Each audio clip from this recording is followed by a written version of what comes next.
ओम नमो भगवते वासुदेवाय।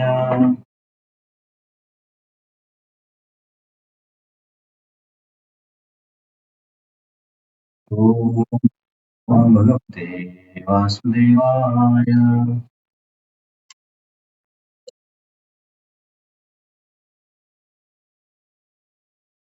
ओम नमो वासुदेवाय.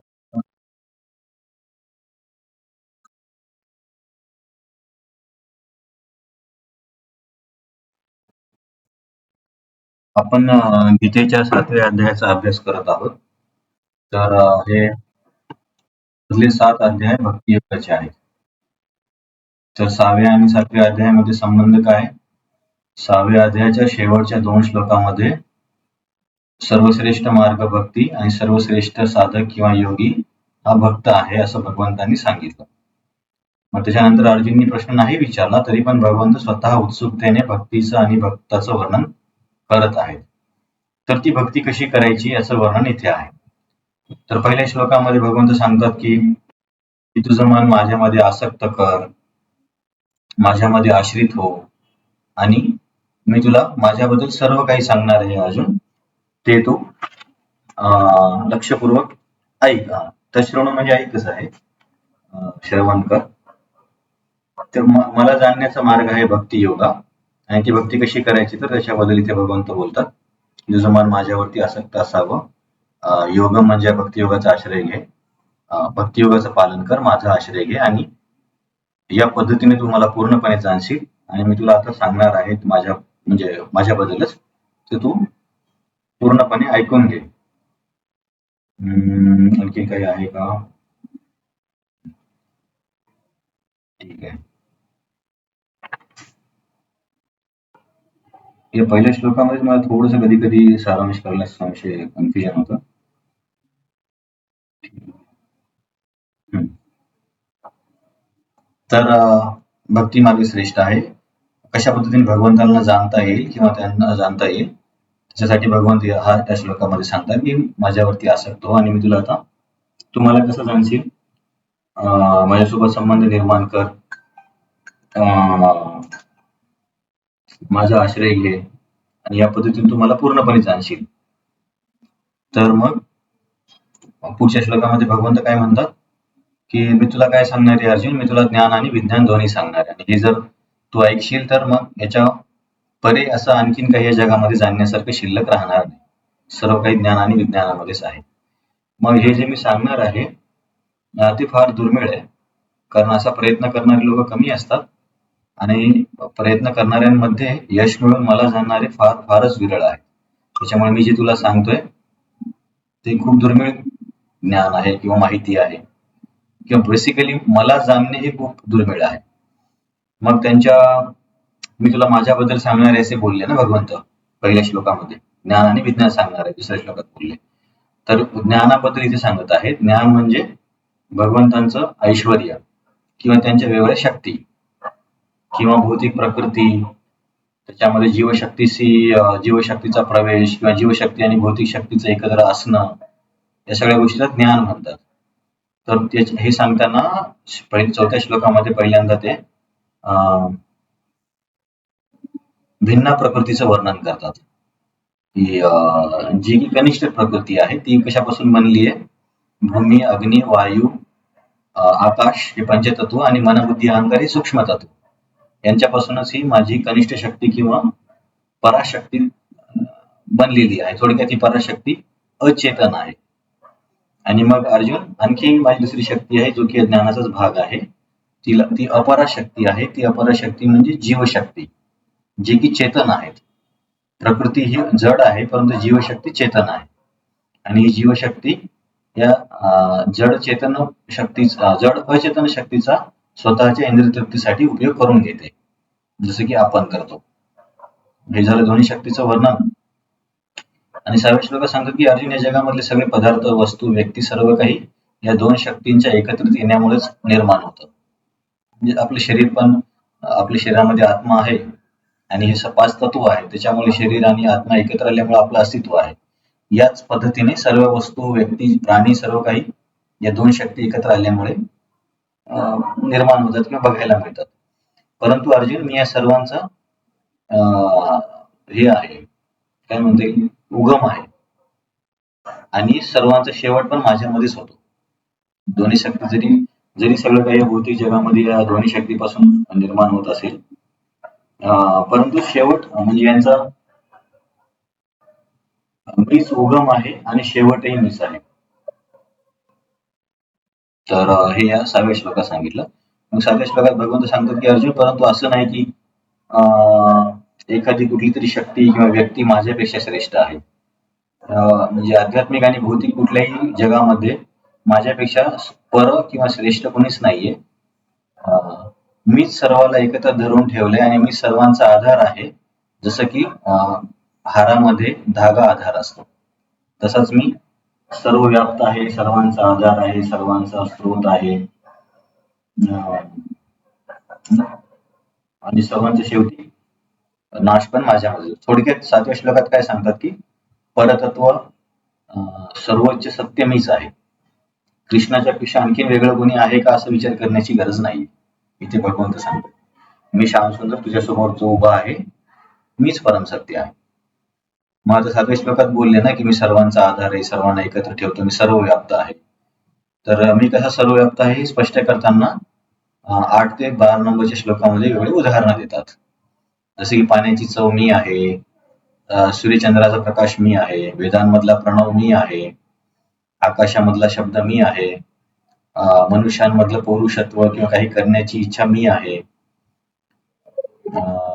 असेच श्लोक नंबर 9 मध्ये वेगळ्या घटकांमधली मुख्य वस्तू स्वतःला सांगतात. पृथ्वीचा गंध, तपस्वी योगाची तपस्या.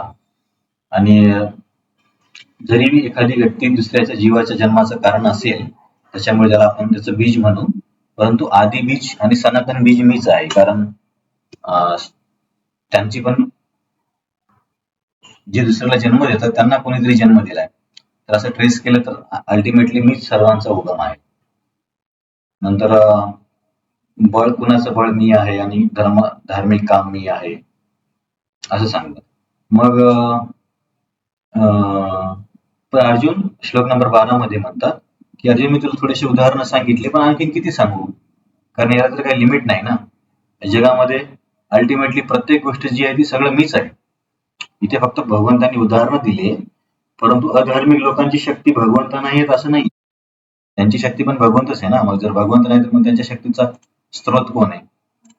तर सगळं काही मीच आहे. त्याच्यामुळे मी तुला सारांशामध्ये सांगतो की या जगामधले सगळ्या वस्तू 3 गुणापासूनच बनतात, सत्व, रज आणि तम. आणि हे 3 गुण माझ्यापासूनच येतात. तर यामुळे सर्वत्र मी आहे, पण मी गुणाने व्याप्त नाहीये. म्हणजे थोडक्यात गुण माझ्यावरती निर्भर आहेत, मी गुणांवरती निर्भर नाही आहे. 12व्या श्लोकाचं तात्पर्य काय की सारांशामध्ये सांगतो की सर्वांचा स्रोत मीच आहे. मग आता आज आपण इथून पुढे चर्चा करूया. याच्यावरती कोणाला काही प्रश्न आहे?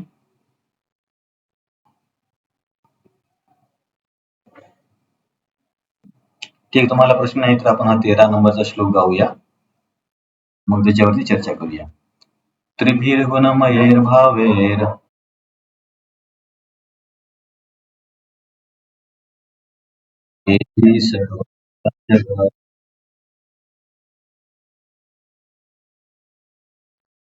मोहितं न विजानन्ति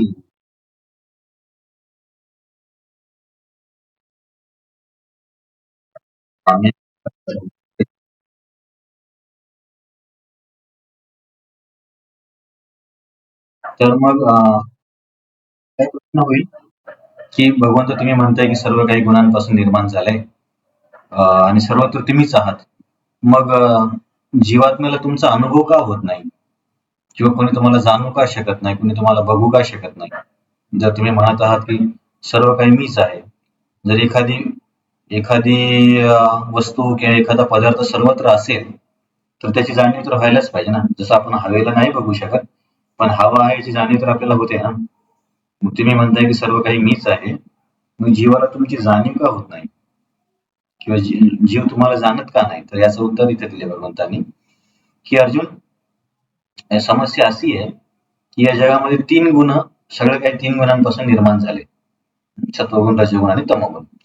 परंतु या 3 गुणांमुळे सगळे जीव भ्रमित आहेत, मोहित झालेत. त्याच्यामुळे मी सर्वत्र जरी असलो तरी ते मला जाणत नाहीत. आणि त्यांना हे कळत नाही की मी या गुणांच्या परे आहे आणि दिव्य आहे. तर आपण याच्यावर थोडीशी चर्चा करूया की बेसिकली ते एक्सप्लेनेशन काय आहे की तुम्ही सर्वव्याप्त सगळीकडे आहात, तर मग जीवाला तुमचं ज्ञान किंवा तुमची जाणीव का होत नाही? तर भगवंत म्हणतात बरोबर आहे, मी सर्वव्याप्त आहे, परंतु जीव प्रकृतीच्या 3 गुणांनी भ्रमित झालेत आणि त्या भ्रमामुळे मी सर्वव्याप्त असून पण ते मला जाणत नाहीत. तर आता हा भ्रम काय आहे आपण बघूया.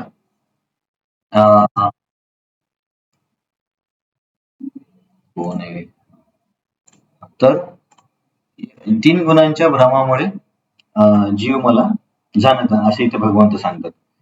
तर तात्पर्यामध्ये दिले ते मुद्दे, तात्पर्यामध्ये आपण बघूया. प्रभुपदांनी काय सांगितलं. तर माझा तुम्हाला असा प्रश्न आहे की संपूर्ण जग गुणांनी मोहित झाले, याचा अर्थ काय होतो? कशाने मोहित झालं?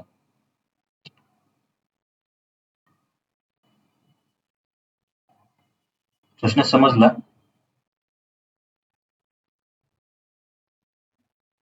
गुणांनी मोहित होणे म्हणजे काय?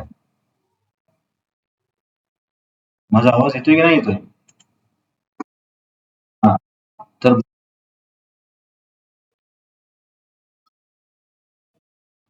गुणाद्वारे व्यक्त म्हणजे अल्टिमेटली असं म्हणता येईल, पण मला असं म्हणायचं की आपण गुणांनी भ्रमित होतो म्हणजे काय होतं नेमकं? कशाने भ्रमित होतो? म्हणजे आता मी सत्वगुणाने भ्रमित झालो किंवा मी आता रजोगुणाने भ्रमित झालो असं म्हणता येईल का? नेमकं होतं काय? अं, अं, हा, कृपा तू बोलते. गुणांनी काय एकच. ठीक आहे, मी आचार्यांनी काय सांगले ते सांगतो. तर विश्वनाथ चक्रवर्ती ठाकूर काय म्हणतात की जीव गुणांनी भ्रमित झाले म्हणजे गुणांच्या पदार्थांनी भ्रमित झाले. जसे की गुणांचे पदार्थ म्हणजे कुठले? की आपलं आपलं शरीर आहे ना, की समजा माझा पती, पत्नी, आई, वडील हे सगळे कशांपासून तयार झाले त्यांचे शरीर? ठीक आहे, या जगामध्ये प्रत्येक वस्तू कशापासून तयार होते?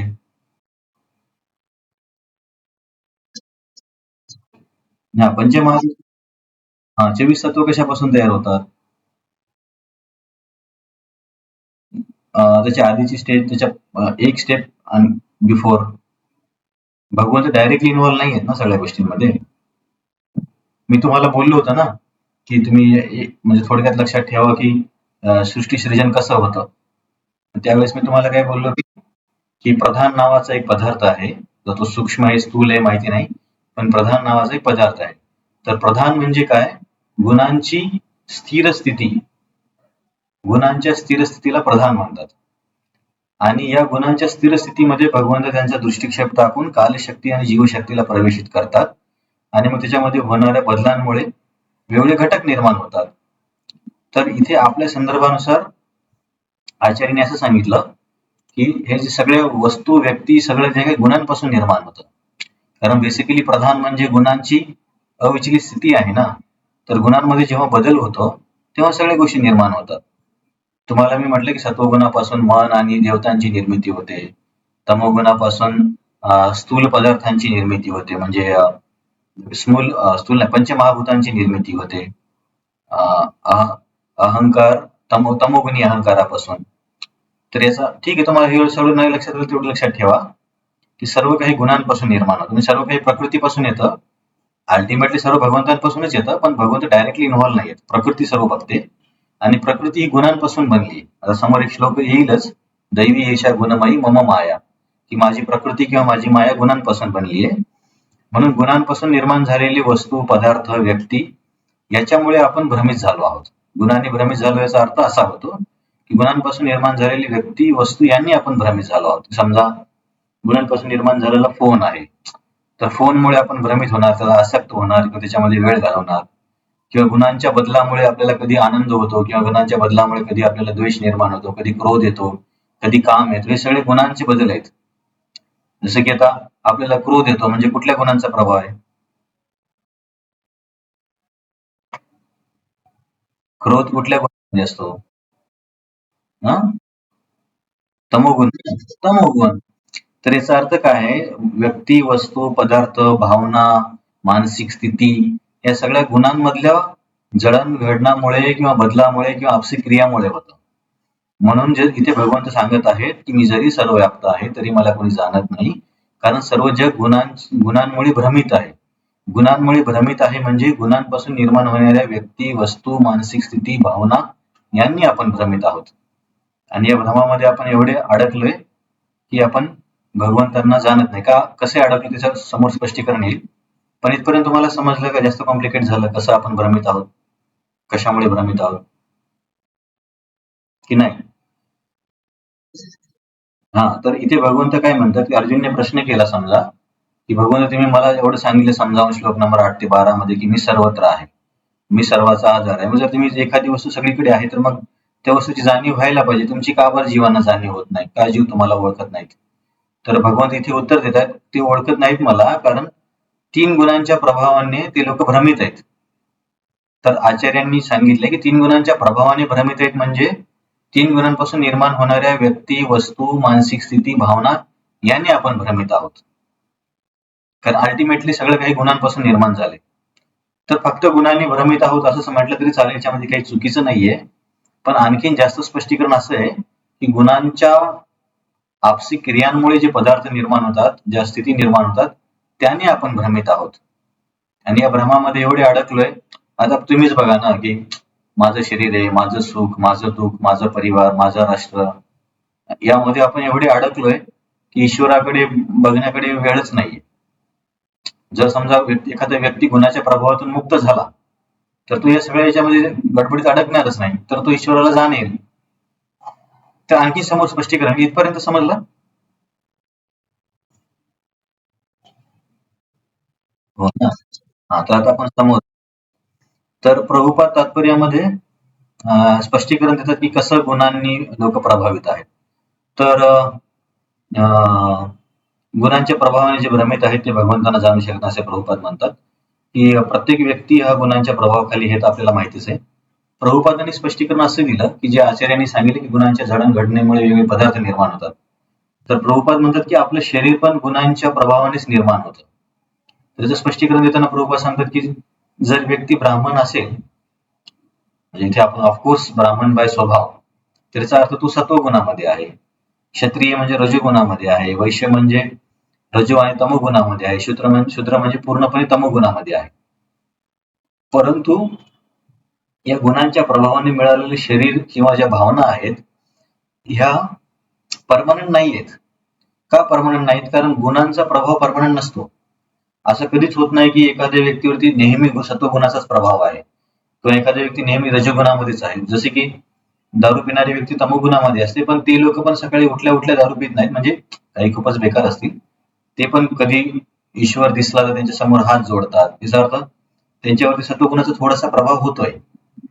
तर प्रभुपाद काय सांगतात तात्पर्यामध्ये पहिल्या उतऱ्यांमध्ये की आपले जे शरीर आहे आणि हे जे आपल्या स्थिती आहेत ब्राह्मण, वैश्य, शूद्र आणि क्षत्रिय या गुणांच्या प्रभावामुळे आहेत.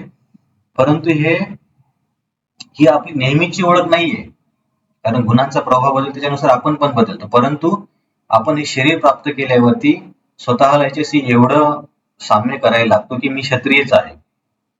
पण आपण हे ओळखत नाही की बाबा ही माझी तात्पुरती ओळख आहे.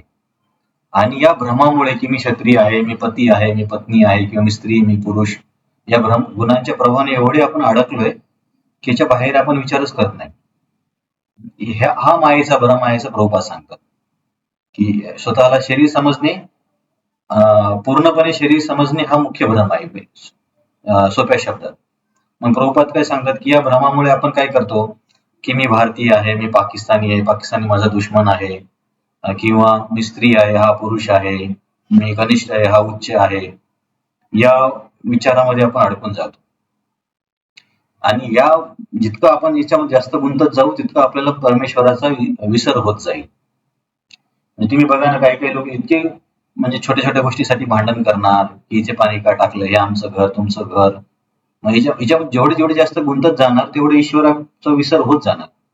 कारण तुम्ही याच गोष्टीमध्ये अडकले तर ईश्वराकडे कधी ध्यान देणार. परंतु हे समजलं पाहिजे की बाबा ही माझी वास्तविक स्थिती नाहीये. स्त्री पुरुष, भारत पाकिस्तान, हिंदू मुस्लिम, उद्या पुढच्या जन्मात मी मुस्लिम झालो तर.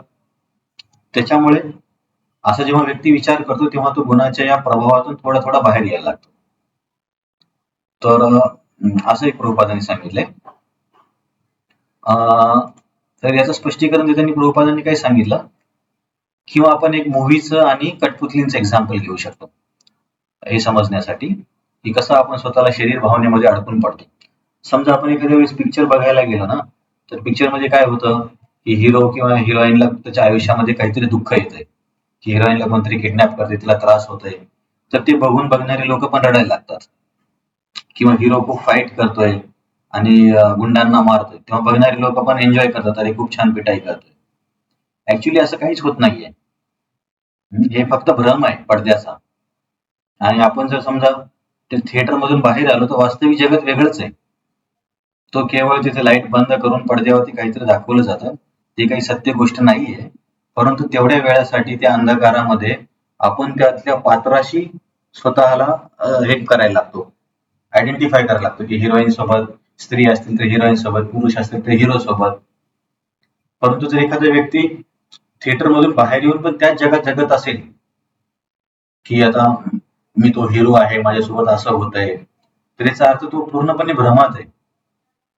तर आपल्याला असं वाटेल की अरे असं थोडी होतं, कोणी थिएटर मधून बाहेर आलं कोणी भ्रमात राहतं का. पण ऍक्च्युली आपण ते थिएटर मधली व्यक्ती आहोत, जो की आपण या भ्रमामध्ये आहोत की हे माझं शरीर आहे, सुख आहे, दुःख आहे, हे माझं, हे परक. तर हा खरा भ्रम आहे. जो पिक्चरच्या टॉकीज मध्ये 3 तासासाठी भ्रम राहतो, तो आपण बाहेर जगामध्ये पूर्ण आयुष्यभर जगतोय.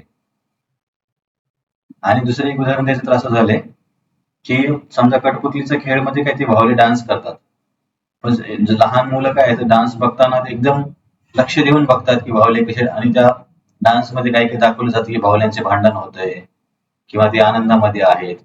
तर ते बघून बघणारी व्यक्ती एवढी मग्न होते की असं वाटतं की अरे भावले दुःखामध्ये आहेत, भावले आनंदामध्ये आहेत, स्वतः पण दुःखात आनंदात जातो.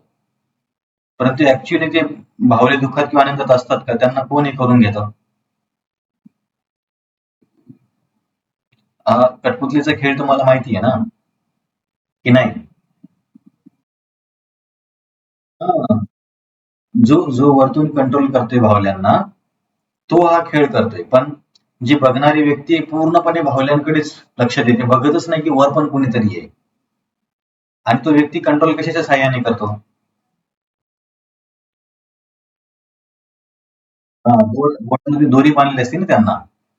तर याच्यामध्ये 3 गोष्टी लक्षात ठेवायच्यात, एक बाहुले, त्यांना बांधलेल्या दोऱ्या आणि वर कंट्रोल करणारी व्यक्ती. तर आपल्या या उदाहरणामध्ये मला सांगा कोण काय आहे, बाहुले कोण आहे, धागा कोण आहे, कंट्रोल करणारी व्यक्ती कोण आहे.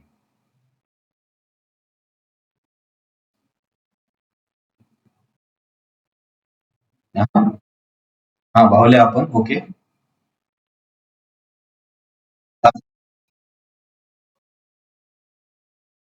भगवंताची शक्ती आणि धागे. हा, परफेक्ट. हे जर उदाहरण तुम्हाला समजलं ना तर हा श्लोक समजून जाईल की बाहुले म्हणजे आपण, धागे म्हणजे 3 गुण आणि कंट्रोल करणारी व्यक्ती आहे मायाशक्ती. परंतु आपण त्या बाहुल्यामध्ये जेवढे अडकून पडले की वर बघतच नाही की याच्या पलीकडे कोण आहे, कोणतरी कंट्रोल करतंय, आणि त्या मायेला कंट्रोल करणारे भगवंत आहेत. पण या खेळामध्ये एवढे गुंग झालोय की याच्या बाहेर कोणीतरी आहे हे बघण्याला याच्याकडे आपली मानसिकता जात नाही किंवा आपली बुद्धी जात नाही. तर हा भ्रम आहे. सोप्या शब्दात काय, स्वतःला शरीर समजणं हा मुख्य भ्रम आहे. आणि या शरीर भावनेमध्ये इतका व्यक्ती गुंतत गुंतत जातो की सर्व व्याप्त सगळीकडे ईश्वर असून पण त्याला त्याची अनुभूती होत नाही. असं याचं स्पष्टीकरण आहे. मग प्रभुपादांनी याच तात्पर्यामध्ये दुसरा पण मुद्दा सांगितला. पहिला मुद्दा या भ्रमाचा सांगितला, भ्रमाबद्दल, की शरीर जे आपल्याला मिळतं ते गुणांमुळे मिळतं आणि हा काही ही आपली नेहमीची ओळख नाहीये. नंतर दुसरा मुद्दा प्रभुपादांनी घेतला हे गुणमय. तर नाही, गुणांचं इथे घेतलंय, कुठे घेतलंय, एक मिनिट. नाही, बरोबर, ते दुसऱ्या तात्पर्यामध्ये आहे. हा, तर प्रभुपाद काय म्हणतात की हे जे सगळे शरीर आहेत ना, मनुष्याचं, देवतांचं किंवा प्राण्याचं, हे सगळे गुणांच्या प्रभावामुळे आहे. ही काही आपली शाश्वत ओळख नाहीये, परंतु आपण याला नेहमीची ओळख मानायला लागतो आणि म्हणून या भ्रमात अडकतो. माझं तुझं, ऊच नीच, पाप पाप नाही, सुख दुःख, उष्ण गरम, मान अपमान, यश अपयश.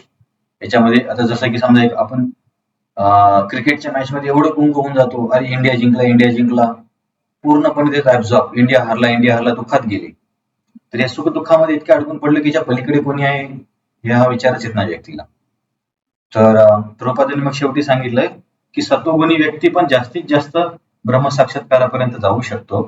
तो पण भ्रमितच आहे, थोडासा त्याचा प्रभाव भ्रम कमी आहे. जर सत्वगुणी व्यक्तीची ही स्थिती असेल तर मग रजोगुणी आणि तमोगुणी व्यक्तीकडून काय अपेक्षा करायची. तर आचार्यांनी काय सांगितलं, हे आचार्यांचे मुद्दे आपण बघितले. तर अर्जुनने प्रश्न विचारला की भगवंत जर तुम्ही सर्वव्याप्त आहात तर मग का लोक तुम्हाला जाणत नाही. तर इथे या श्लोकामध्ये आणि पुढच्या 2 श्लोकामध्ये भगवंत सांगतील याचं कारण काय. इथे कारण एक सांगितलंय की गुणांच्या प्रभावामुळे सर्व जीव भ्रमित आहेत आणि भ्रमित असल्यामुळे हा खेळ कोण खेळवतोय त्याच्याकडे त्यांचं लक्ष नाहीये, तर खेळातल्या भावल्यामध्येच ते गुंतून बसलेत. याच्यामुळे मी जरी इथेच आहे तरी मला कोणी जाणत नाही.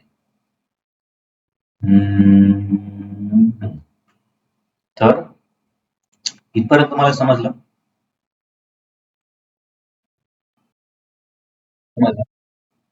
बघा, सिंपल शब्दात काय आहे, प्रश्न हा विचारला तुम्ही सर्वव्याप्त आहात तर मग तुम्हाला का जाणत नाही. तर उत्तर असं आहे, गुणांचा प्रभाव म्हणजे गुणांच्या क्रिया प्रक्रियेमुळे निर्माण होणारे वस्तू, पदार्थ, व्यक्ती, शरीर, भावना, याच्यामध्ये लोक खूप गुंतलेत. त्याच्यामुळे त्यांना मी याच्या बाहेर विचार करण्याची त्यांची क्षमताच नाहीये. जसं की बाहुल्याच्या खेळामध्ये वरच आहे कंट्रोलर पण तिकडे कोणी बघत नाही, तसं माझं आहे. तर हा जो पडद्याचा जो मी इथे स्पष्टीकरण दिलं ते समोर येणार आहे तेव्हाच आपण बघूया, इथे नको. तर ठीक आहे, तुम्हाला सांगून टाकतो की आपण राग द्वेष मध्ये कसे अडकतो. तुम्हाला मी पॅव्लोवचा प्रयोग आधी पण सांगितला होता. एक रशियन सायंटिस्ट होता, त्याने उंदरावरती एक प्रयोग केला की पिंजऱ्यामध्ये उंदराला ठेवलं आणि दोन्ही पिंजऱ्याच्या दोन्ही साईडला आतमधून 2 बटणं ठेवली. तर एका साईडला बटन जर टच केलं तर केक मिळायचा. दोन्ही साईडला असं सुरुवातीला व्हायचं. मग उंदीर खेळत खेळत बटन प्रेस करून केक खायचा. पण एका वेळेस काय झालं की त्याला एका साईडला शॉक लागला बटन प्रेस केल्यावरती. मग उंदीर थोडासा कन्फ्युज झाला की अरे शॉक का लागतोय. मग तो दुसऱ्या साईडला गेला, तिकडे प्रेस केलं, बटनाला टच केलं, तिथे त्याला केक मिळाला आणि त्याला कळलं की इथे जर टच केलं तर केक मिळतो, दुसऱ्या साईडला गेला तर शॉक लागतो. मग पॅव्लोवने काय केलं, चेंज केलं, जिथं केक मिळायचा तिथे शॉक ठेवला. मग उंदीर परत कन्फ्युज झाला, इथे शॉक मिळतोय याला. मग तो दुसऱ्या साईडला गेला, तिथं केक मिळतो. मग पॅव्लोवने काय केलं, नंतर पटापटा बदलायला सुरुवात केली की कधी या साईडला शॉक तर कधी केक. तर असं नेहमी नेहमी शॉक मिळून मिळून मिळून ना उंदीर एवढा भ्रमित झाला की तो, त्याला समजतच नाही आता मी बटन प्रेस करू की काय करू, शॉक लागेल की केक मिळेल, या बटनाकडे जाणार, परत त्या साईडला जाणार, परत या साईडला जाणार. तर असं असं प्रवास करत करत करत करत उंदीर थकून मरून गेला. पण हे होण्यापूर्वी पॅव्लोवने काय केलं होतं की त्या पिंजऱ्याचा पडदा उघडला, पिंजऱ्याचा दरवाजा उघडला आणि खूप मोठा केक दरवाजाच्या बाहेरच ठेवला. पण सामान्य अपेक्षा काय आहे की बाबा उंदराने बघायला पाहिजे, अरे दरवाजा उघडला आता बाहेर केक आहे, आपण बाहेर मुक्त पण होऊ आणि केक पण मिळेल. पण याच्या विरुद्ध काय होते की उंदीर त्या शॉप मध्ये आणि केकच्या याच्यामध्ये एवढा इतका गुंतून गेला, दोन्ही साईडला धावून धावून, त्याला हे कळलंच नाही की दरवाजा उघडलाय आणि बाहेर केक आहे. तसं आपण त्या उंदरासारखे आहोत की आयुष्यामध्ये सुख दुःख या दोन्ही शॉक आणि चांगल्या बटनमध्ये इतके अडकलो, मान अपमानाच्या बटनमध्ये, काय म्हणते, मान अपमान, सुख दुःख, उष्ण शीत, हे जे काही द्वंद्व आहेत माझं तुझं, याच्यामध्ये एवढे अडकले की आपल्याला हे समजत नाही की बाबा या ट्रॅपच्या बाहेर पण एक मार्ग आहे आणि तिथे गेलं तर मी या या नेहमी द्वंद्वामध्ये मला राहण्याची गरज नाही आणि याच्यापेक्षा खूप जास्त अधिक सुख आहे. पण तो तो विचारच येत नाही आपल्या मनामध्ये. विचार येत नाही म्हणजे आपण अध्यात्माकडे वळत नाही. तर या उंदरासारखी परिस्थिती आपली आहे. त्या गुणांमुळे निर्माण झालेल्या या द्वंद्व परिस्थितीमध्ये आपण अडकून पडलोय. तर असे स्पष्टीकरण सोप्या शब्दात काय लक्षात ठेवायचं, गुणांच्या प्रभावाने म्हणजे गुणांच्या क्रिया प्रक्रियेमुळे निर्माण होणाऱ्या वस्तू पदार्थांमध्ये आपण सर्व एवढे भ्रमित आहोत, या भ्रमामुळे त्या बाहुल्यांच्या खेळासारखी आपली स्थिती झाली आहे की आपण भगवंतांना जाणतच नाही. आपण म्हणजे जे लोक अध्यात्मामध्ये प्रगती करत नाहीत त्यांच्याबद्दल असं बोलत, कारण तुम्ही म्हणाल तर अरे आपण तर प्रयत्न करतोय ना, तर आपण ऍटलिस्ट त्या पिंजऱ्याच्या दरवाजाकडे चेहरा केलाय, आता आपण प्रयत्न करतोय बाहेर येण्याचा. पण सामान्यतः लोक जे की याच्यामध्ये खूप जास्त व्यस्त आहेत भौतिक गोष्टीमध्ये, त्यांना भगवंत समजत नाहीत. तर या श्लोकाचं स्पष्टीकरण समजलं? काही प्रश्न आहे का फार किचकट वाटते? सिंपल आहे. तर आता हाच भगवंत काय सांगतात श्लोक नंबर 13, 14 आणि 15 मध्ये, मी सगळीकडे असून का मला लोक जाणत नाहीत. त्याचं एका श्लोकामध्ये एक स्पष्टीकरण दिलं. आणखीन एक स्पष्टीकरण पुढे घेऊन जातोय श्लोक नंबर 14 मध्ये, की प्रॉब्लेम काय आहे. श्लोक नंबर 14, दैवी एषा गुणमयी माया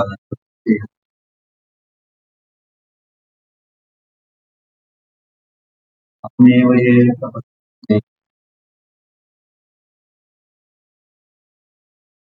मायामेव.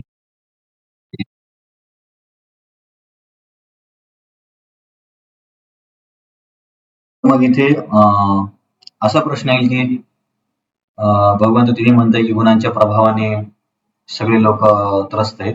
आता बघा, गुणांचा प्रभाव, गुण, प्रकृती, भौतिक शक्ती एकच आहे हा. कारण अल्टिमेटली भौतिक शक्ती गुणांपासूनच बनली आहे. पण जेव्हा आपण गुण म्हणतो तेव्हा भौतिक शक्ती समजू शकता, आणि भौतिक शक्ती म्हटलं तरी गुणच आहे, त्याच्यामुळे कन्फ्युज करू नका, दोन्ही एकच आहे. जसं की आपण म्हटलं की या मिठाईमध्ये साखर आहे, म्हणजे समजा साखरेचीच मिठाई आहे, तर इथे इथे अंडरस्टँडिंगसाठी साखर म्हटलं तरी मिठाई समजायचं आणि मिठाई म्हटलं तरी साखर समजायचं, कारण दोन्ही एकच आहे. गुण आणि मायाशक्ती एकच आहे.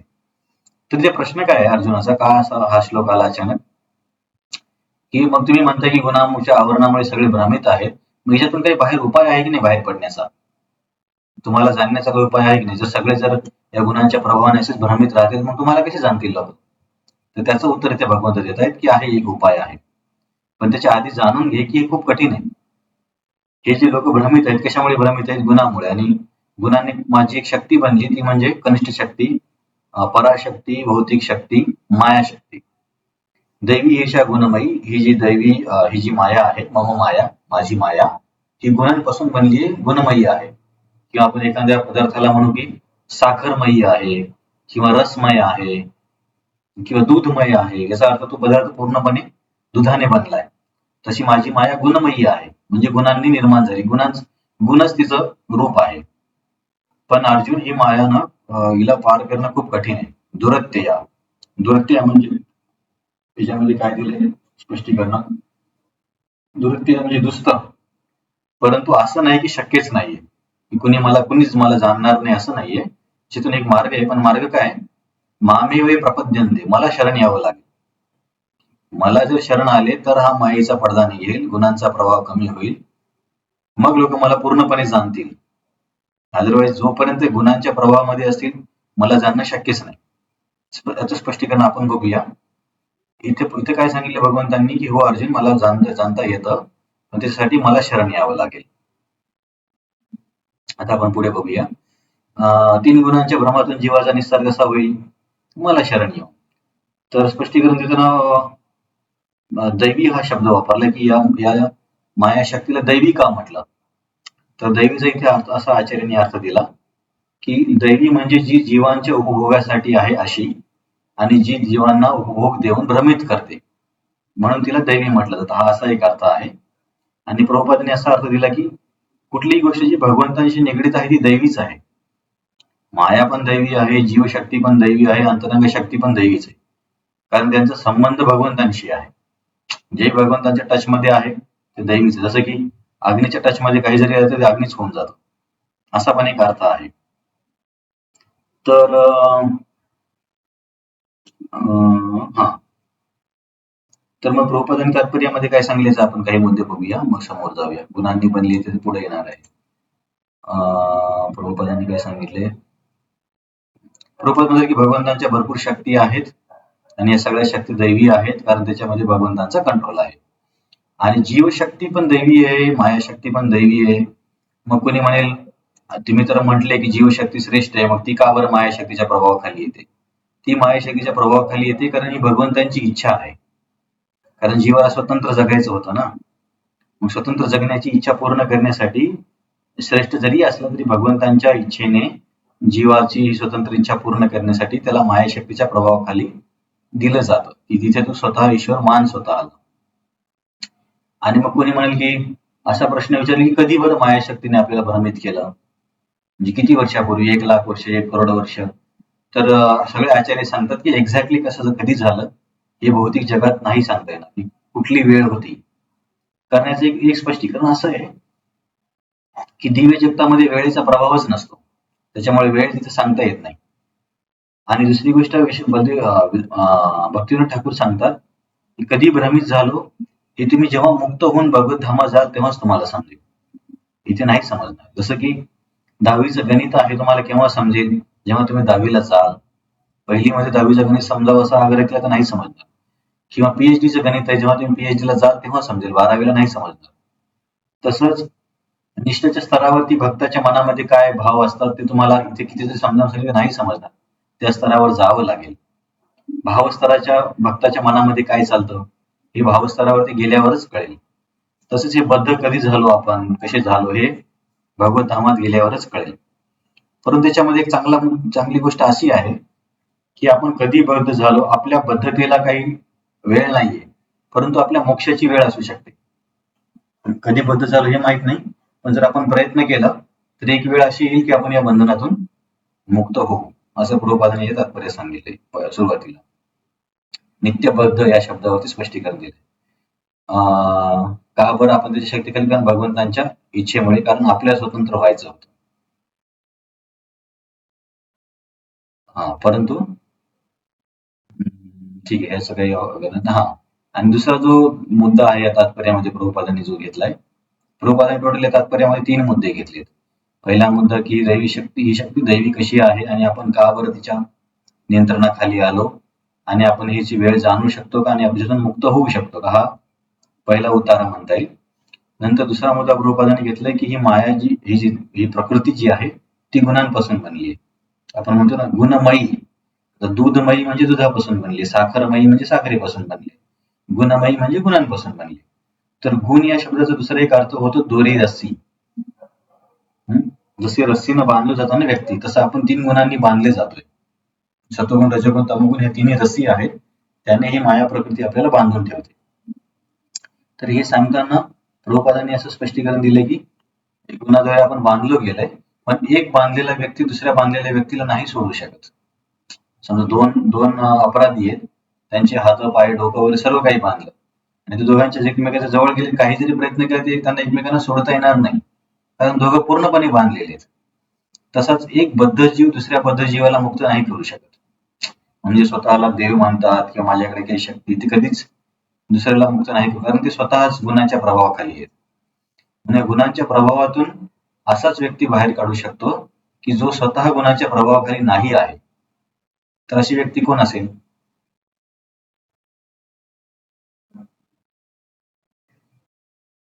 भगवंत आणि गुरु, जे शुद्ध भक्त असतात ना, भगवंतांची प्रतिनिधी म्हणून, तेच आपल्याला या बंधनातून बाहेर काढू शकतात.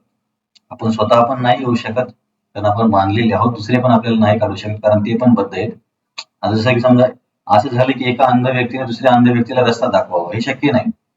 तो पण खड्ड्यात जाईल आणि हा पण खड्ड्यात जाईल. म्हणून जे विचार न करता कोणावर श्रद्धा ठेवतात, त्याच्यामुळे तो मार्गदर्शन करणारा जो साधू आहे तो पण नरकात जातो आणि त्याचे अनुसरण करणारे पण नरकात जातात, कारण दोघेही बद्ध अवस्थेत आहेत.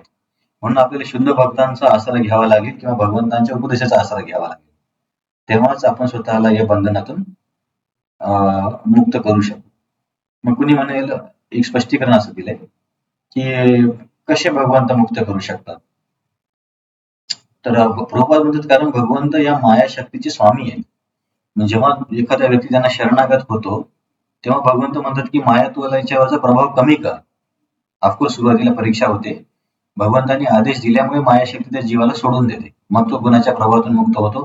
गुणाच्या प्रभावातून मुक्त झाल्यामुळे माझं तुझं सुख दुःख याच्या प्रभावातून बाहेर येतो आणि मग त्याला जाणीव व्हायला लागते की ईश्वर आहे, ईश्वराचा साक्षात्कार होतो. तर याच्या संदर्भामध्ये सच्चिदानंद स्वामी महाराज एक स्टोरी सांगतात की लहानपणी ते जर्मनीमध्ये न्यूजपेपर वाटण्याचं काम करायचे. तर न्यूजपेपर वाटताना एका घरी ते गेले, तर घरी पेपर टाकताना त्यांच्या घरामध्ये खूप मोठा कुत्रा होता त्या व्यक्तीच्या घरामध्ये आणि तो एकदम धावून आला. तर महाराज बोलले की मला वाटले की आता मी मरूनच जाणार, एवढा मोठा कुत्रा येऊन मला फाडेल. पण तेवढ्यात काय झालं की घर मालकाने फक्त आवाजला त्या कुत्र्याला की जे काय टॉमी स्टॉप म्हणून. तर तो कुत्रा एका क्षणात तिथे शांत बसला. तर मग महाराजांनी स्पष्टीकरण असं उदाहरण दिलं की मायाशक्ती भगवंतांची एकदम काय म्हणता येईल आज्ञाधारक शक्ती आहे. जसा कुत्रा त्या मालकाचा आहे, जसं मालक बोलल्याबरोबर कुत्रा लगेच थांबतो, तसं जेव्हा आपण भगवंतांचा आश्रय घेतो तेव्हा भगवंत मायाशक्तीला सांगतात की याचा प्रभाव कमी कर, तर तेव्हा मायाशक्ती लगेच प्रभाव कमी करायला लागते. नाहीतर सामान्यतः किती जरी झटपट केली तर काहीच फायदा नाही. माया जशी कुत्रा माणसाला फाडू शकतो तशी मायाशक्ती आपल्याला फाडून टाकते. फाडून टाकते म्हणजे आपल्याला आपण कोण आहोत, आयुष्याचा उद्देश काय आहे, छोट्या छोट्या गोष्टीमध्ये न अडकून नाही पडलं पाहिजे, या सगळ्या गोष्टी समजतच नाही. आणखीन आणखीन आणखीन आणखीन फसत जातो आपण. तर हे पहिलं सांगितलं की आपलं बंधन कसं झालं, ही माया प्रकृती कशी आहे आणि गुणांपासून बनल्यामुळे कोण या याच्यातून आपल्याला मुक्त करू शकतो, भगवंत का बरं मुक्त करू शकतात. आणखीन एक मुद्दा आहे शेवटच्या तात्पर्यातल्या शेवटच्या उतार्यामध्ये.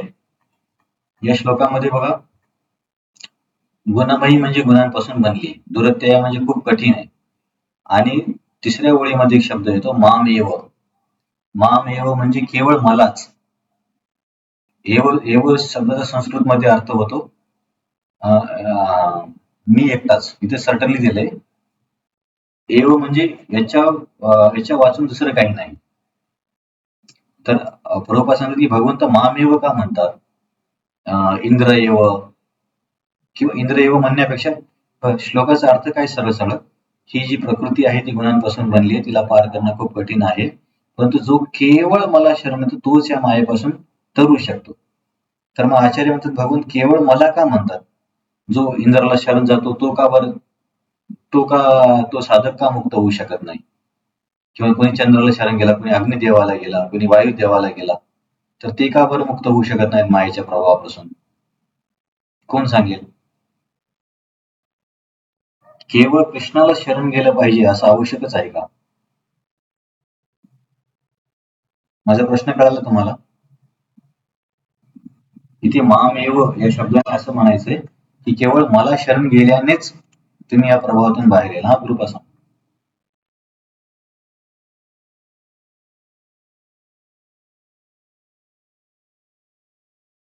एक्झॅक्टली.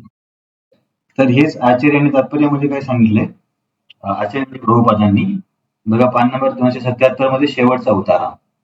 मामेव हे शब्दही महत्वपूर्ण आहेत. माम म्हणजे ब्रह्म, शिव किंवा इतर कोणीही नसून केवळ श्रीकृष्ण श्री विष्णू होत. कारण मायेचे स्वामी ब्रह्मदेव पण नाहीत, इंद्रदेव पण नाहीत. त्याच्यामुळे त्यांना शरण, समजा एखाद्या व्यक्तीच्या आपण घरी गेलो आणि तो व्यक्ती जर कुत्र्याचा म्हणजे 2-3 व्यक्ती आहेत, कुत्रा केवळ मालकाचंच ऐकणार, बाकीच्यांचं काय ऐकेल. तसं मायादेवी केवळ भगवंताचं ऐकणार, इंद्र चंद्र ब्रह्मा यांचं नाही ऐकणार.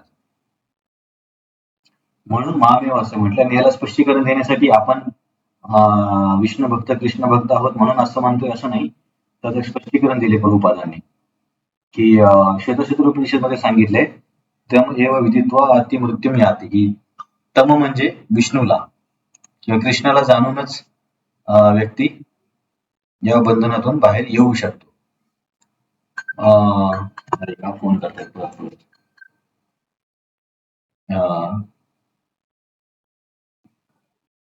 आणि मग एक दुसरा एक संदर्भ काय दिलाय की मुक्ती प्रदाता सर्वेशाम विष्णुदेवाने संशय. आम्ही आज श्लोक टाकला होता ना, हे शंकर भगवान सांगतात की मुक्ती केवळ विष्णू देऊ शकतात. मुक्ती म्हणजे मिळणं म्हणजे 3 गुणाच्या प्रभावातून मुक्त होणे. तर हे केवळ विष्णू करू शकतात, कारण ते मायेचे स्वामी आहे. त्याच्यामुळे इतर देवतांना शरण जाऊन गुणाच्या प्रभावातून बाहेर येण्याची अपेक्षा करणं चुकीचं आहे किंवा शक्य नाहीये. तर बेसिकली हा श्लोक काय आहे की आपण बघितलं की भगवंत बोलले अरे सर्वव्याप्त मीच आहे. मग अर्जुनने प्रश्न केला की तुम्ही सर्वव्याप्त आहात, मग तुम्हाला तुमची जाणीव का बरं होत नाही जीवांना. भगवंत बोलले कारण ती लोक भ्रमित आहेत. या भ्रमामुळे मला जाणत नाही. गुणाचा कसा भ्रम होतो तो आपण बघितलं. मग प्रश्न असा की मग याच्यातून काही मार्गच नाही का? नाही, मार्ग आहे, पण त्यासाठी केवळ आणि केवळ मला शरण यावे लागेल, तरच मोक्ष किंवा या मायेच्या प्रभावातून बाहेर येऊ शकतो, असा सोपा अर्थ आहे. आणखी तात्पर्यात काही मुद्दे आहेत का? हा, हे आपण सगळं बघितलं. पण आचार्यांनी सांगितलं की भगवंतांना जर शरण गेलं तर हे मायेला पार करणं किती सोपं आहे, की समजा आपल्याला समुद्राला पार करायचं असेल तर खूप कठीण आहे. म्हणजे समुद्राचं पाणी एका ठिकाणी जमा करून जर गायीच्या खुरांमध्ये ठेवलं, जे जे चिन्ह उमटतं ना जमिनीवरती पावसाळ्यामध्ये, तर त्याला पार करणं किती सोपं आहे. तेवढं सोपं भगवंतांच्या शरणागतीने मायेला पार करणं होईल. अदरवाईज माया दुस्तर आहे. तिला कितीही प्रयत्न करा, काही झटापटा करा, त्याच्याकडून बाहेर आपण येऊ शकत नाही. असा हा श्लोक आहे. या श्लोकामध्ये कोणाला काही प्रश्न? चर्चा समजते का फार कठीण वाटतं? समजतं ना, फार काही एवढं हे नाहीये. एका एका ओळीमध्ये पण सांगते, पण आपण स्पष्टीकरण बघतोय कसा भ्रम होतो, का भगवंतांना शरण जायचं, गुणमयी म्हणजे काय, का बरं आपण एकमेकांना मुक्त नाही करू शकत, का देवता आपल्याला जन्ममुक्त नाही, हे आपण थोडेसे मुद्दे बघितले. तर मग 15व्या श्लोकामध्ये अर्जुन काय प्रश्न विचारतो, की अर्जुन म्हणतो, भगवंता मला समजलं की सर्व काही गुणांपासून निर्माण होते, गुणांच्या भ्रमामुळे तुम्हाला लोक जाणत नाहीत आणि त्यांना जाणण्यासाठी तुम्हाला शरण जाणं हा एकच मार्ग आहे, हे मला कळलं. पण माझा असा प्रश्न आहे की समाजामध्ये तर खूप सुशिक्षित, श्रीमंत, बुद्धिमान लोक पण आहेत, पण बरेचसे असे लोक तुम्हाला शरणागत होत नाहीत. मग असं का बरं होतं? तर त्याचं उत्तर या श्लोकामध्ये भगवान देतात, की भगवंत म्हणतात की अर्जुन, 15 मध्ये सांगतात की समाजामध्ये 4 प्रकारचे लोक आहेत जे मला कधीच शरण येत नाहीत, आणि समाजामध्ये 4 प्रकारचे लोक आहेत जे मला शरण येतात. तर जे शरण येत नाहीत त्यांचं वर्णन या 15व्या श्लोकामध्ये आहे.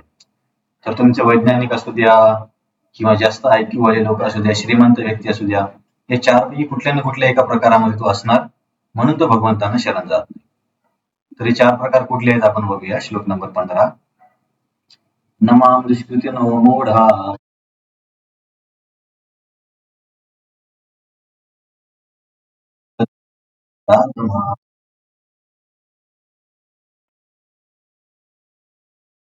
मायया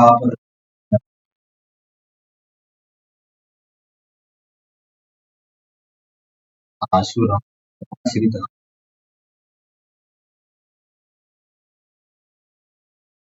तर इथे भगवंत सांगतात की बघा अर्जुन, हे 4 प्रकारचे लोक आहेत, ते कधी कारण आपल्याला पण असा प्रश्न येतो ना, की जर भगवंतच अल्टिमेट आहेत, मग का बरं सगळे समाजामध्ये लोक भक्त होत नाहीत? तर त्याचं उत्तर इथं आहे की हे 4 प्रकारचे लोक नाही भक्त होत. जर भगवंतांना शरण गेल्याने मायाशक्ती पार करणे शक्य आहे, तर सर्वजण का भगवंतांना शरण जात नाहीत? तर प्रभुपादांनी तात्पर्य स्पष्टीकरण देताना सांगितलं की हा, तर कृती म्हणजे काय? मग आपण म्हणतो ना, कृती या शब्दाचा अर्थ होतो काहीतरी टॅलेंट असणे. कृती म्हणजे टॅलेंट, स्किल, बुद्धिमत्ता. पण दुष्कृती म्हणजे दुष्ट बुद्धी. जसे की समजा आतंकवादी लोकांना पण मोठे मोठे हायजॅकिंगचे प्लॅन करायचे, त्यासाठी बुद्धी लागते. विमान उडवायला बुद्धी लागणार, आपोआप तर उडणार नाही. परंतु त्याची बुद्धी वाईट कामामध्ये वापरली जाते, म्हणून ती बुद्धी असून पण दुष्ट बुद्धी झाली. तसंच हे जे लोक आहेत ना, हे 4 प्रकारचे लोक, हे पण कृती आहेत. पहिले कृती म्हणजे बुद्धिमान लोक आहेत, जसे की काही काही खूप शिकलेले एज्युकेटेड लोक आहेत, सायंटिस्ट आहेत, पण भक्त होत नाहीत. तर या लोकांकडे बुद्धी आहे, याच्यामध्ये काही डाऊट नाहीये. पण यांची बुद्धी वेगळ्या ठिकाणी योजली गेली, म्हणून तिला दुष्कृती म्हणतात. एका प्रकारे आपण दुष्ट म्हणण्यापेक्षा निरर्थक गोष्टीमध्ये या लोकांची बुद्धी गेली आहे. दुसऱ्या साईडला सर्च चालू आहे, जिथे सर्च करायचं ते सोडा. तर असे दुष्कृती लोक भगवंतांना शरण येत नाहीत. तर मग या दुष्कृती प्रकार, या दुष्कृती लोकांची म्हणजे ज्यांची बुद्धी दुष्ट झाली आहे किंवा भ्रमित म्हणण्यापेक्षा विपरीत ठिकाणी गेली आहे, तर अशा लोकांचे 4 प्रकार आहेत. तर याच्या आधी प्रभुपादांनी आणि आचार्यांनी काय उत्तर दिलं, की तुमचं म्हणणं असं आहे की भगवंतांना शरण गेलं तर त्याच्यातून आपण मुक्त होऊ शकतो, मग का हुशार एज्युकेटेड सायंटिस्ट लोक का भक्त होत नाही? तर प्रभुपादांनी आचार्यांनी सांगितलं की असं नाहीये, जे खरे एज्युकेटेड लोक आहेत ना, जे खरे बुद्धिमान आहेत, ते भगवंतांना शरणागती स्वीकारतात. मग हे जे लोक आहेत हे फक्त बोलण्यासाठी एज्युकेटेड आहेत. हे लोक खऱ्या खऱ्या दृष्टीने बुद्धिमान नाही आहेत. म्हणजे थोडक्यात सरळ सरळ शब्दात हे लोक मूर्ख आहेत, जे भक्ती करत नाहीत. याचा खरंच अर्थ आहे, आपण भक्ती करतो म्हणून असं म्हणत नाहीये. कधीच आपण तुम्हाला सरळ समोर हा मुद्दा क्लिअर होईल. ऍक्च्युली जे भक्त नाहीत ते मूर्ख आहेत. ते किती जरी एज्युकेटेड, किती जरी पीएचडी केली ना, ते मूर्खच आहेत. आता समोर समजेल, समजा क्लिअर झालं तर बघूया. तर आचार्यांनी काय सांगितलंय की बाबा प्रभुपाद म्हणतात पान नंबर 277 वरती की या ठिकाणी असा एक प्रश्न उद्भवतो की जर असे असेल, म्हणजे भगवंताने शरण जाऊन मुक्त होऊ शकतो, तर सुशिक्षित तत्वज्ञानी, वैज्ञानिक, व्यावसायिक, राज्यकर्ते आणि सामान्य लोकांचे पुढारी हे भगवान श्रीकृष्णाच्या चरण कमलाला शरण का जात नाहीत? हे लोक जर आपल्या मानव जातीच्या प्रगतीसाठी एवढ्या योजना निर्माण करतात, एवढा विचार करतात, रात्र दिवस रात्र प्रयत्न करतात, पण जर सर्व समस्यांचं उत्तर भगवंतांची शरणागती असेल आणि भक्ती एवढी सोपी असेल, तर मग का बरं एवढे इंटेलिजंट लोक दिवस रात्र डोकं खपवणारे का हा मार्ग स्वीकारत नाहीत? तर प्रभुपाद आणि आचार्य काय सांगतात, याचे उत्तर असं आहे की हे लोक खरे बुद्धिमान नाहीत. खरे बुद्धिमान कोण आहेत? ब्रह्मदेव, शिव, कपिल, चतुष्कुमार, व्यास, असी, जनक, रामानुचार्य, चैतन्य महाप्रभू यासारखे समाजातील खरोखरी विद्वान पुढारी आणि इतर अनेक तत्वज्ञानी, राजकारणी सर्वशक्तिमान भगवंताच्या चरणकमलाला शरण गेले आहेत. जे खरे इंटेलिजंट लोक आहेत ना, जसे की रामानुचार्य खरे इंटेलिजंट आहेत, किंवा कपिल देव, किंवा ब्रह्माजी. आता ब्रह्माजीपेक्षा कोणी जास्त हुशार असणार आहे काही जगामध्ये? ब्रह्माजीने निर्माण केलेल्या पदार्थाचा वैज्ञानिक लोक अभ्यास करतात ना, त्यांच्यापेक्षा जास्त म्हणजे असलं तरी एक डोकं आहे, ब्रह्माजी नाही तर 4 डोके आहेत. पण ब्रह्माजी स्वतः भगवंतांची शरणागत आहे. याच्यावरून प्रभुपाद आणि आचार्य सांगतात की हे लोक केवळ बोलण्यासाठी विद्वान आहेत. जर तुम्ही शास्त्रांचा अभ्यास केला तर खरे विद्वान लोक भगवंतांना शरणागत होतात. तर हे जे बोलण्यासाठी विद्वान आहेत ते नाहीत, ते शरण होत नाहीत. मग असे लोक खूप प्लॅन करतात की समाजामध्ये हे करायचं ते करायचंय, पण मायेच्या प्रभावाने यांचे प्लॅन कधी सक्सेसफुल होत नाहीत. काहीतरी समस्या येणार, अवृष्टी, जास्त ऊन, आणि यांचे प्लॅन नेहमी गडबड होतात. पण हे विचार करतात की अरे बाबा या प्लॅनचं मूळ सोल्युशन काय? पण याचा अर्थ असा होत नाही की आपण भौतिक ज्ञान घेतलं नाही पाहिजे किंवा समस्या सॉल्व्ह करण्यासाठी प्रयत्न हे केलं पाहिजे, परंतु मूळ सोल्युशन काय हे याच्याकडे पण लक्ष दिलं पाहिजे. म्हणजे नास्तिक जे लोक आहेत ते मूळ सोल्युशनकडे लक्ष देत नाहीत किंवा दुसऱ्या योजना बनवत बसतात, तर त्याच्यामुळे यांचा प्रॉब्लेम होतो. तर हे लोक दुष्कृती काय आहे त्याच्यामध्ये सांगितलंय. आणि मायाशक्ती ही भगवंतांची छायासारखी असल्यामुळे ती भगवंतांना कंट्रोल करू शकत नाही. तर मग या ज्या आधुनिक सो कॉल्ड तत्वज्ञानी, सायंटिस्ट लोकांची तुलना प्रभुपाद कोणासोबत करतात तात्पर्यामध्ये? प्रभुपाद काय म्हणतात बघा, रज तसेच तमोगुणाच्या प्रभावामुळे नास्तिकवाद्यांच्या सर्व योजना निष्फळच ठरतात. उदाहरणार्थ हिरण्यकशिपू आणि रावण यांच्याशी तुलना करते. यांनी पण खूप प्लॅनिंग केली होती. आता आपण मागच्या आठवड्यात बघितले, हिरण्यकशिपूने किती प्लॅन केले मृत्यू टाळण्यासाठी, सगळ्या सुखसुविधा मिळवण्यासाठी. तर आपले वैज्ञानिक हिरण्यकशिपूच्या लेवलला तर कधीच जाऊ शकणार नाही की सूर्याचं तापमान कमी जास्त करायचं, पाहिजे तेव्हा पाऊस करायचा, पाहिजे तेव्हा सगळे धनधान्य या लेवलला तर आपण कधी जाऊ शकणार नाही. हिरण्यकशिपू तिथपर्यंत पोहोचला होता, पण तरी सुद्धा तो अतृप्त होता आणि त्याचा मृत्यू झाला. म्हणजे शेवटी तो हारलाच ना भौतिक प्रकृतीशी. तर हे तर छोटे छोटे हिरण्यकशिपू आहेत. तर जी हिरण्यकशिपूने चूक केली की भगवंतांना शरणागत जायचं सोडून त्यांच्या विरुद्ध गेला, ती चूक हे दुष्कृती लोक करतायत, असं प्रभुपाद इथे सांगतात. आणखी तात्पर्यामध्ये काही मुद्दे आहेत का? तर इथपर्यंत तुम्हाला स्पष्टीकरण समजलं की बाबा हे लोक दुष्कृती म्हणजे, कृती म्हणजे बुद्धिमत्ता, काही टॅलेंट आहे, परंतु चुकीच्या ठिकाणी वापरलं जाते म्हणून त्याला दुष्कृती म्हणतात. मग का बरं हे आधुनिक लोक शरणागत होत नाहीत? तर आचार्य म्हणतात की असं नाहीये, जे लोक खरेच बुद्धिमान आहेत ते शरणागत झालेत. ब्रह्माजीपेक्षा कोण बुद्धिमान असणार आहे? पण ते तर शरणागत आहेत. परंतु हे जे लोक स्वतःला बुद्धिमान समजतात, एका दृष्टीने हे मूर्ख आहेत, कारण यांना समस्येचं मूळ कारण कळत नाहीये. तर अशा प्रकारेच आधी पण लोकांनी प्रयत्न केला. त्याचं उदाहरण आहे रावण आणि हिरण्यकशिपू. आताचे लोक या लेवलपर्यंत कधीच जाणार नाही, पण एवढी प्रगती करून सुद्धा ते पराभूत झाले. कारण मुख्य सोल्युशन जे भगवंतांना शरणागत जाण्याचं त्याच्याकडे त्यांनी दुर्लक्ष केलं आणि तेच काम आताचे सो कॉल्ड राजनीतिक लोक, तत्वज्ञानी लोक किंवा पुढारी लोक करतायत. इथपर्यंत समजलं? तर मग या 4 लोकांची, या जे लोक आहेत ना, जे शरणागत होत नाहीत, मग त्यांचे 4 प्रकार केले. सगळे एकसारखेच नाहीयेत, की असं पण असतं की सगळ्यांची बुद्धिमत्ता खूप जास्त आहे. काही लोक व्यावसायिक असतील, काही लोक नेता असतील, तर मग त्यांचे पण प्रकार पाडले. तर हे दुष्कृती लोकांचे काय प्रकार आहेत? तर पहिला जो प्रकार आहे, श्लोकामध्ये तुम्ही जर बघितलं तर सांगितलं की न मा म्हणजे मला शरणागत होत नाहीत, न मा प्रपद्यन्ते, मला शरणागत होत नाहीत दुष्कृती लोक. या दुष्कृती लोकांची 4 प्रकार आहेत. जसं की आपण म्हटलं समजा काय म्हणू, शाळेमध्ये एवढे एवढे विद्यार्थी फेल झाले, पण त्या विद्यार्थ्यांचे परत आपण गट करू शकतो ना, स्त्रियांना, मुली, मुलं. तसंच न शरणागत होणाऱ्या लोकांचे 4 गट केलेत. तर कोणते कोणते? एक आहे मूढ, दुसरा नराधम, तिसरा ग्रुप आहे माया, अपहृत ज्ञाना आणि चौथा आसुरम भावम आश्रिता. हे 4 प्रकारचे लोक भगवंतांना शरण होत नाहीत. आता यांचं स्पष्टीकरण काय, कोण काय आहे ते आपण बघूया. मूढ म्हणजे असा व्यक्ती, मूढ शब्दाचा सरळ सरळ अर्थ आहे मूर्ख. तर मूढ म्हणजे असा व्यक्ती जो केवळ भौतिक पदार्थातच आनंद कमवण्याचा प्रयत्न करतो. म्हणजे प्रभुपादांनी तात्पर्यात पण सांगितले की जे गाढव मेहनत करतात ना, ते मूढ आहेत.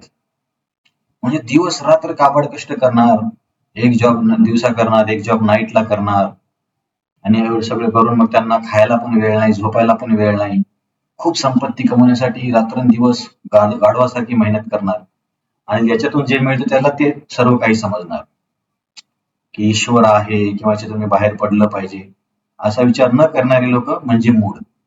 बेसिकली जे म्हणतात ना, केवळ मेहनत करा, केवळ मेहनत करा, हे लोकांचा, हे गधा मजदुरीवाल्यांचा हा पहिला गट आहे. असे तुम्ही लोक बघितले असतील की ईश्वर वगैरे काही नाही, सगळं काही आपल्या प्रयत्नानं मिळतं, हे अशा प्रकारचे आहेत. प्रभुपादांनी त्यांची तुलना खूप छान केली. ओझेकारी, त्यांना आपल्या कष्टाचे फळ स्वतः भोगायचे असते, म्हणून ते भगवंतांना कर्मफल पण अर्पण करत नाही, स्वतः काही मीच कमावलं. ओझेकारी जनावरांचे नमूनदार उदाहरण म्हणजे गाढव. तर गाढवाला त्याचा मालक अतिशय कष्ट करायला लावतो, रात्रंदिवस काबाड कष्ट करून थोडेफार गवत खाऊन थोडेफार त्याला गवत मिळतं. मालक आपल्याला मारील या भीतीने तो थोडा वेळ झोपतो. म्हणजे ही तुलना कोणाची, जी आधुनिक आपण जॉब करतो ना, बेसिकली जॉब करणारे लोक, कॉर्पोरेट मधल्या लोकांचं म्हणू शकतो, की थोड्याशा पगारासाठी 10-10, 12-12 तास काम करून घेतात. प्रोजेक्टची डेडलाईन असते, एवढ्या वेळात काम झालंच पाहिजे. त्या प्रेशरमुळे व्यक्तीला ऍसिडिटी होते, झोप येत नाही, परत नेहमी भीती असते कधी पण मला जॉब मधून काढून टाकतील, मग माझ्या कुटुंबाचं काय होणार. या लोकांचा गट हा मूढ आहे.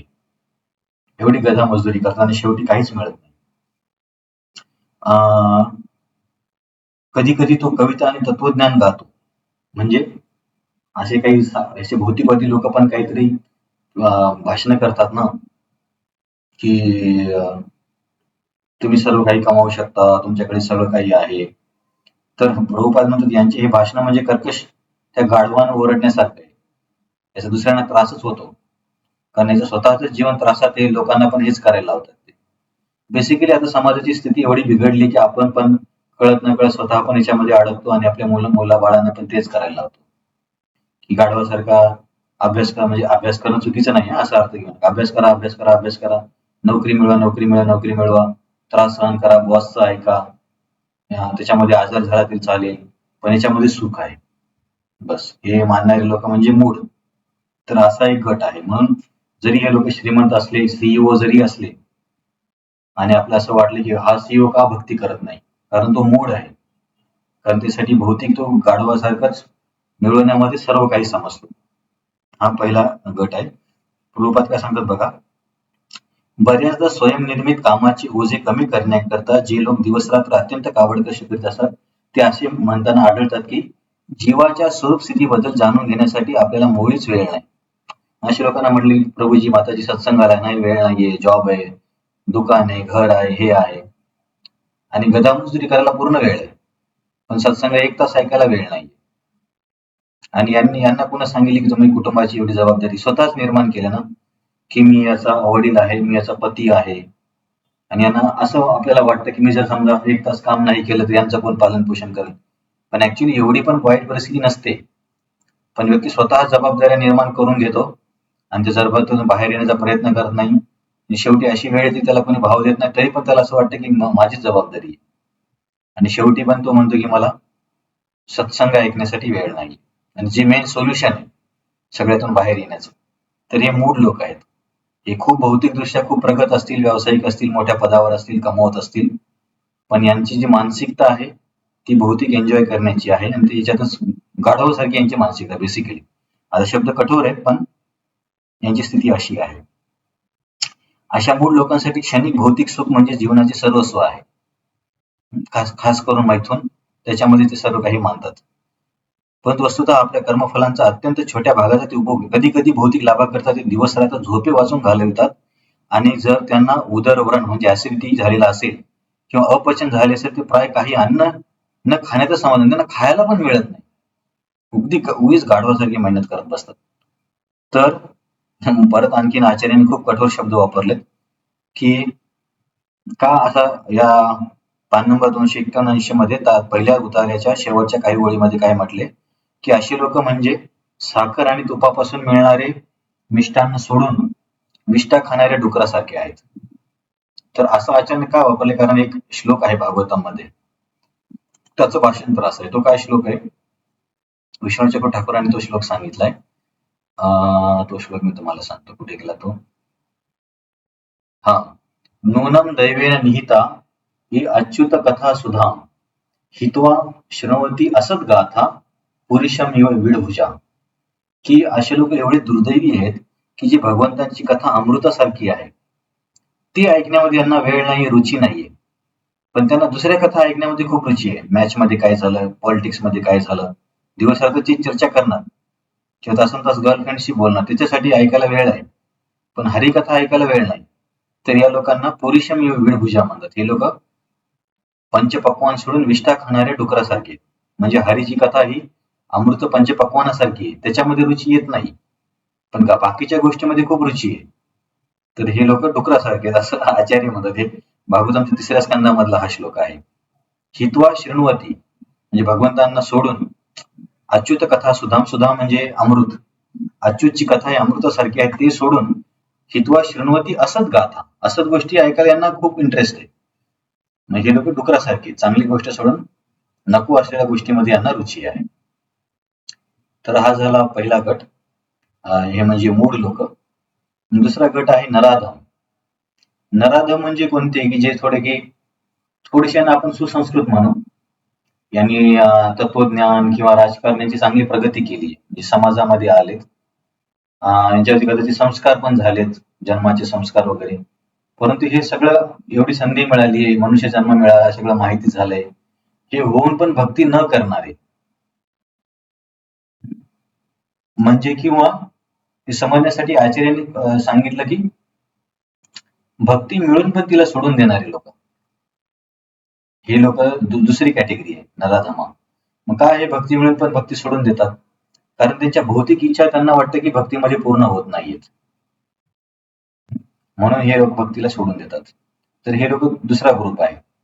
म्हणून जर तुम्हाला वाटलं की ही व्यक्ती तर एवढी एज्युकेटेड, ही का भक्ती करत नाही, तर त्याच्या मनामध्ये असा विचार असू शकतो की मला भक्ती नाही मिळणार नाहीये. आणि याच्यामध्ये आणखीन असे लोक आहेत की जे विचार करतात की मुद्दा इथे लिहिला असेल, त्यांना कोण वाचू शकतं, अशा लोकांना केवळ भक्तांची कृपा आणि शास्त्र वाचू शकतं. कारण त्या कृपेनेच त्यांच्यामध्ये थोडीशी सुधारणा होईल आणि भक्तीमध्ये रुची निर्माण होईल. तर हा दुसरा गट कोणता आहे, नराधमा. नराधमा म्हणजे सुसंस्कृत आहे, ज्यांच्यावरती संस्कार झालेत, त्यांना भक्ती मिळालीये किंवा कळालीये, पण तरी पण ते करत नाहीत, कारण त्यांना असं वाटतं की माझे भौतिक उद्देश या भक्तीने पूर्ण होणार नाहीत.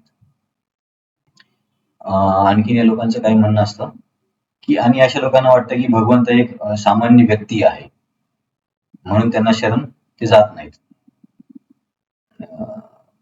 अशा आहे नराधमाचा दुसरा ग्रुप आहे.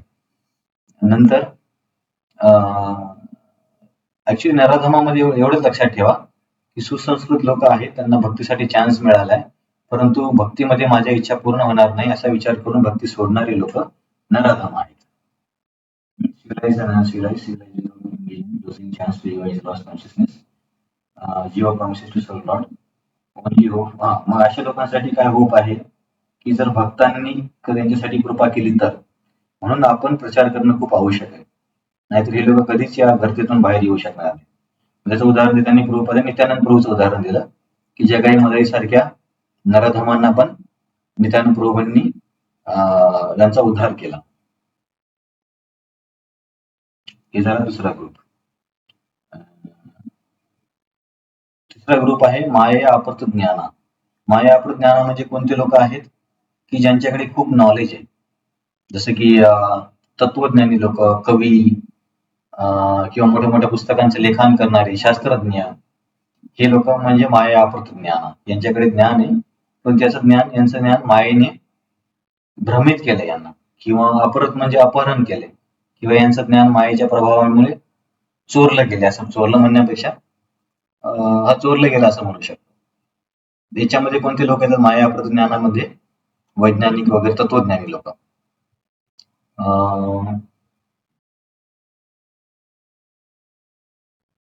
याच्यामध्ये आणि अध्यात्माच्या दृष्टीकोन प्रभुपादांनी काय सांगितलं, हा जो तिसरा वर्ग आहे ना माया अपहृत ज्ञान, तर हे माया अपहृत ज्ञानामध्ये काय प्रॉब्लेम असतो की हे लोक शास्त्र वाचतात, पण शास्त्र वाचून निष्कर्ष काय काढतात की भगवंताचे शरीर आपल्यासारखे आहे, ते पण व्यक्ती आहेत आणि कृष्ण पण परम सत्य नाहीये. तर शास्त्र वाचून जर हा निष्कर्ष आला, याचा अर्थ त्यांचं शास्त्राचं जे वाचन आहे ते मायेने पळवलं. हे लोक असे आहेत. प्रभुपादांनी खूप छान स्पष्टीकरण दिले की हे लोक काय म्हणतात की एक तर माया अपहृत ज्ञानाचे दोन प्रकार आहेत. एक म्हणजे वैज्ञानिक, तत्वज्ञानी, भौतिकदृष्ट्या बुद्धिमान लोक, हे एक जे भक्ती करत नाहीत. आणि माया अपहृत ज्ञानाचा दुसरा एक ग्रुप आहे जे की शास्त्राचं वाचन करतात पण म्हणतात की कृष्ण परम सत्य नाही, तो पण आपल्यासारखा आहे, म्हणजे त्यांचं शास्त्राचं ज्ञान पण काही कामाचं नाही. तर या दुसऱ्या प्रकारच्या लोकांबद्दल प्रभुपाद मान नंबर 280 मध्ये म्हणतात, सद्यस्थितीत मायाकृत ज्ञान असे पुष्कळ लोक गीतेच्या अभ्यासक पंडितांमध्ये सुद्धा आहेत. गीतेमध्ये सरळ सरळ आणि शोभा भाषा सांगितली आहे की श्रीकृष्ण पुरुषोत्तम श्री भगवान आहेत. कुठे सांगितले? मत परतरम नान्यत ना. त्यांच्या बरोबरचे त्यांच्यावर श्रेष्ठ असं कोणी नाहीये. भगवंत ते सर्व मनुष्यपणाचा जन्मदाता ब्रह्मदेवाचे पिता आहेत. पितामहचे जगतो माता धाता पितामह. श्रीकृष्ण केवळ ब्रह्मदेवाचे नाही तर सगळ्यांचेच पिता आहेत. सर्व योनिशी कोणत्या या अहम बीज प्रदापिता. निर्विशेष ब्रह्मज्योतीचा उगम त्यांच्यापासून येतो. ब्रह्मण हे प्रतिष्ठा अहम. आणि सर्व जीव अंतर्यामी असणारे परमात्मा हे त्यांचीच विस्तारित रूपे आहेत. उपदृष्टा हनुमंताच्या भरता भोवता महेश्वर, अशी गीतेमध्ये सगळं सांगितले की परमात्मा त्यांचं विस्तारित रूप आहे, ब्रह्मांचे तेच आधार आहेत, सर्व ब्रह्माजींचे पण पिता ते आहेत, सर्व जीवांचे आदी पिता ते आहेत.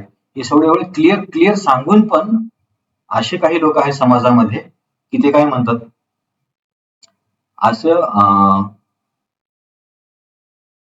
असे स्पष्ट आदेश असतानाही मायाप्रतीने लोक भगवंतांचा अवमान करतात आणि भगवंत हे केवळ सामान्य मनुष्य आहेत असे समजतात.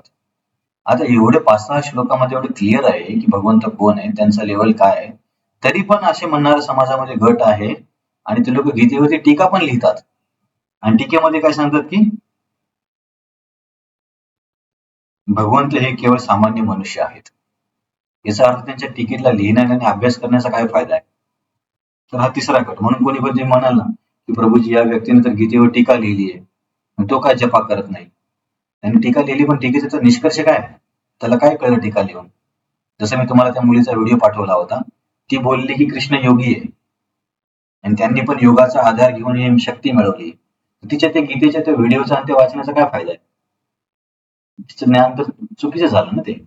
तर एवढे संदर्भ असून पण हे लोक असे बोलतात. ते जाणत नाहीत की हा भाग्यशाली मनुष्याच्या भगवंत शाश्वत दिव्य स्वरूपाला अनुरूप रचलेला आहे.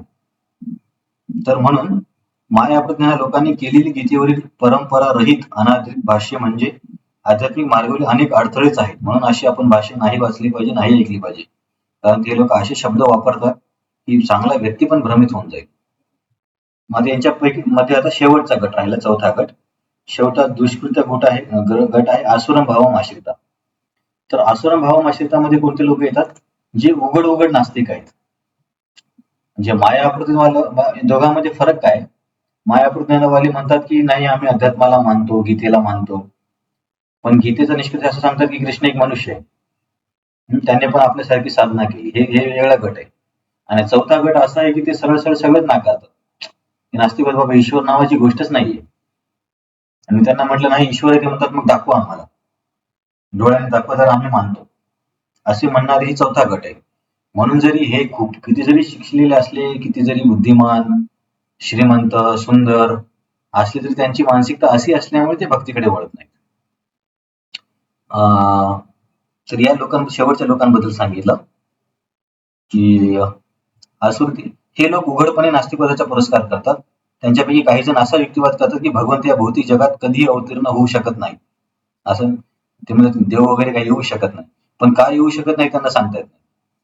यापैकी जर भगवंत निर्विशेष ब्रह्मज्योतीहून गौण आहेत असे म्हणतात, हे मायावादी, की ब्रह्मांवरती माया झाली म्हणून तो ईश्वर झाला.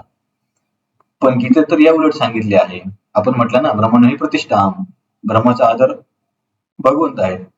नास्तिकवादी भगवंताचा द्वेष करत असल्याने आणि तथाकथित काल्पनिक अवतारांना ते प्रस्तुत करतात, हे ठीक आहे.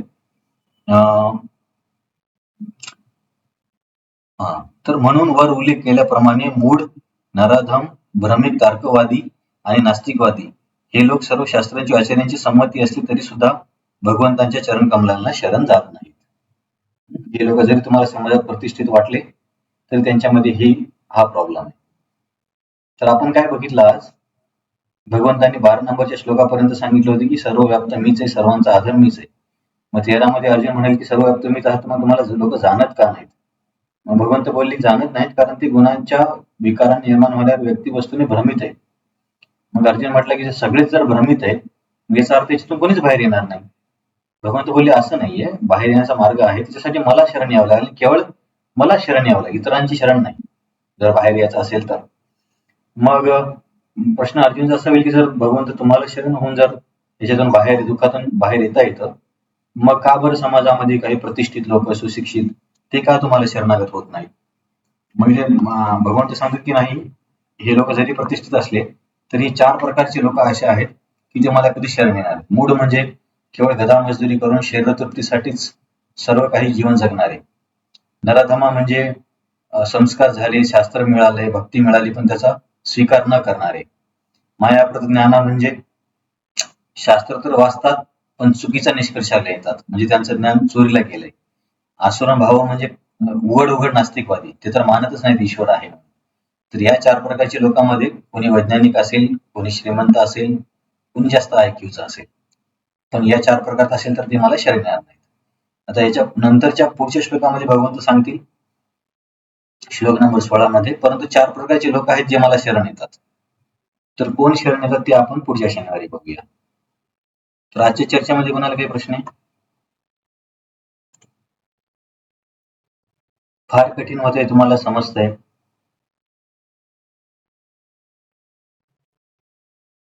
समजतंय ना, एवढं काही कठीण नाही व्हायला पाहिजे. शोभा माताची समस्या कठीण वाटतंय? समजते ना, मग ठीक आहे. नाही तर मी इकडे अर्धा वर्ड करेल, तुम्हाला समजणार. प्रश्न काही आहे या चार लोकांबद्दल? केवळ भगवंतांना काय शरण जायचं? मायेचा भ्रम म्हणजे काय? गुणां कशा आपण भ्रमित होतोय? त्या पावलांचा खेळीच्या कुशाबद्दल काही प्रश्न आहे तुम्हाला? ठीक आहे, तुम्हाला प्रश्न नाहीये म्हणजे तुम्हाला समजले. आपण इथे थांबूया. हरे कृष्णा हरे कृष्णा कृष्णा कृष्ण हरे हरे राम राम हरे.